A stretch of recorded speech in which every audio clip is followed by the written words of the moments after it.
આપણે સૌ જાણીએ છીએ કે જે તાજેતરની પરિસ્થિતિ છે એના સંદર્ભે રાજ્ય સરકાર દ્વારા હમણાં જ એક સૂચના આપવામાં આવી હતી। એ સંદર્ભે ખાસ કરીને જ્યારે કોઈ આકસ્મિક ઘટના બને કે યુદ્ધ જેવું વાતાવરણ થાય તો લોકોમાં કોઈ ગભરામણ ના થાય અથવા તો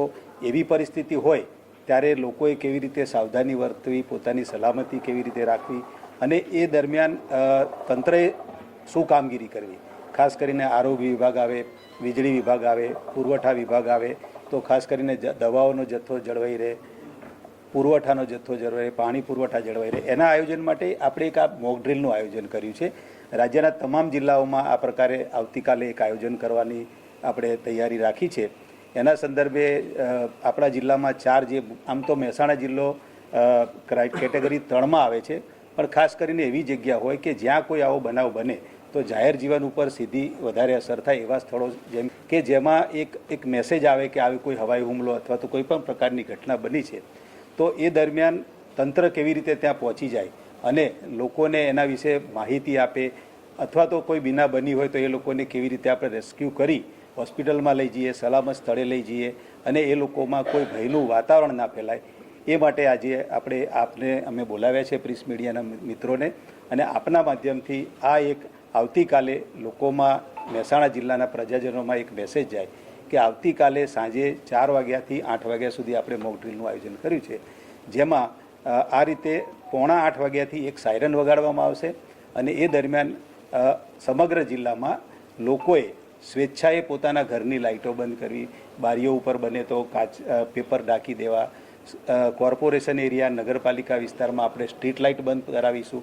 એટલા માટે કે આપના માધ્યમથી જો આગોતરી લોકોમાં સમજણ જાય તો કોઈ જાતનું કોઈ વાતાવરણ ક્રિએટ ના થાય એટલા માટે આજે આપણે આપના માધ્યમથી અમે એક આ પ્રજાજનોમાં સંદેશો આપવા માંગીએ। પર્ટિક્યુલરલી આપણા જિલ્લામાં 4 સ્થળો રાખ્યા છે। મહેસાણા સિટીની વાત કરીએ તો આપણે દૂધસાગર ડેરી ખાતે કાલે કાર્યક્રમ રાખ્યું છે।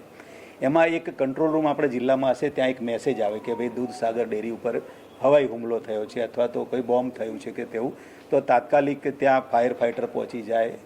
ડૉક્ટરની ટીમ પહોંચી જાય, એમ્બ્યુલન્સ પહોંચી જાય, 108 પહોંચી જાય, તંત્રનું જે કંઈ લાગુ પડતા અધિકારીઓ પહોંચે અને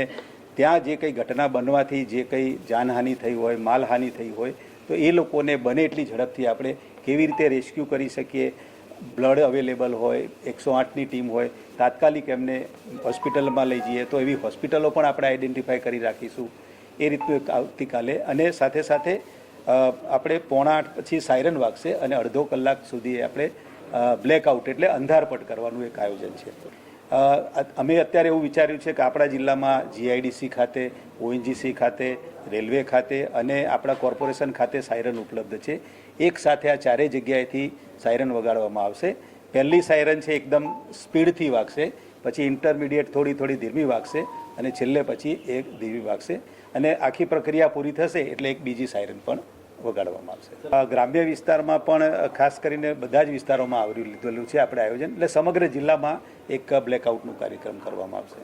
એટલે ફરીથી આપના મીડિયાના મિત્રો મારફત અમે પ્રજાજનો સુધી આ મેસેજ કરવા માગીએ છીએ કે જસ્ટ આ એક પ્રકારનું આગોતરી તૈયારી, ભવિષ્યમાં આવી કોઈ ઘટના બને તો આપણે આપણી જાતને, આપણા જાનમાલને કેવી રીતે સલામત રાખવું એના માટે જ આ એક આપના મારફતે અમે માહિતી આપવા માગીએ છીએ। મારી સાથે